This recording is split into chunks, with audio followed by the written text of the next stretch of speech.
बिस्मिल्लाहिर्रहमानिर्रहीम। अस्सलाम वालेकुम। आज के इस लेक्चर में हम कनाडा वीजा रेशियो पर तफसीली बात करेंगे कि कनाडा का वीजा लेना बहुत ही आसान है या मुश्किल है और क्या क्या रिक्वायरमेंट्स हैं। ये तमाम रिक्वायरमेंट्स आज हम इस वीडियो में डिस्कस करेंगे। वीडियो शुरू करने से पहले मेरे चैनल को सब्सक्राइब कर दें और बेल आइकॉन को प्रेस कर दें ताकि फ्यूचर में जो भी इंफॉर्मेशन अपलोड हो उसका बरवकत नोटिफिकेशन व्यूअर्स को आसानी मिल सके। तो व्यूअर्स, बहुत से लोग यूरोप कनाडा जाना चाहते हैं क्योंकि ये ममालिक सेटल्ड होने के साथ साथ बहुत ही अच्छे भी हैं। वीजा रेशियो भी इनकी काफी अच्छी है और फैमिली के साथ आप बिजनेस करने के लिए कनाडा में शिफ्ट हो सकते हैं। अगर आप सिंगल पर्सन है तो आपके लिए स्पेन भी बेस्ट ऑप्शन है। कनाडा हमेशा से ही बहुत ही अच्छा मुल्क रहा है, यहाँ वर्क आसानी से मिल जाता है। कनाडा के विजिट वीजा को आप वर्क वीजा में कन्वर्ट कर सकते हैं।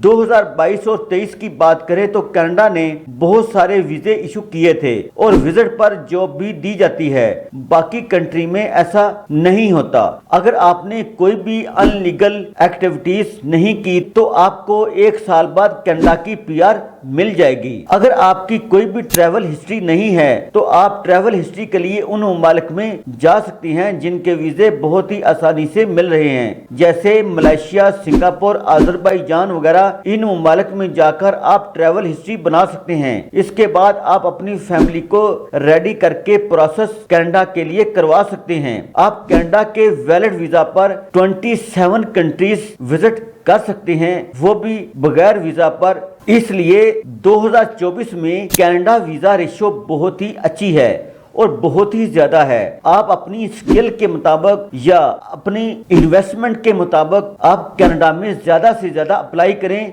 आपको वीजा कनाडा का बहुत ही आसानी के साथ मिल जाएगा। सो फ्रेंड, आज हमने कनाडा के वीजा प्रोसेस पर तफसीली बात की है। अगर ये इन्फॉर्मेशन व्यूअर्स को पसंद आए तो अपने दोस्तों और रिलेटिव्स और खासकर उन अफराद के साथ जरूर शेयर करें जो कनाडा में जाना चाहते हैं या जा रहे हैं या जाने की तैयारी कर रहे हैं। और अगर आपने कनाडा वीजा के हवाले से कोई डॉक्यूमेंटेशन रेडी करवानी हो तो आप मेरे दर्जल व्हाट्सएप नंबर पर बजरिया कॉल, बजरिया SMS, बजरिया वॉइस राब्ता कर सकते हैं। Thanks for watching. Allah Hafiz.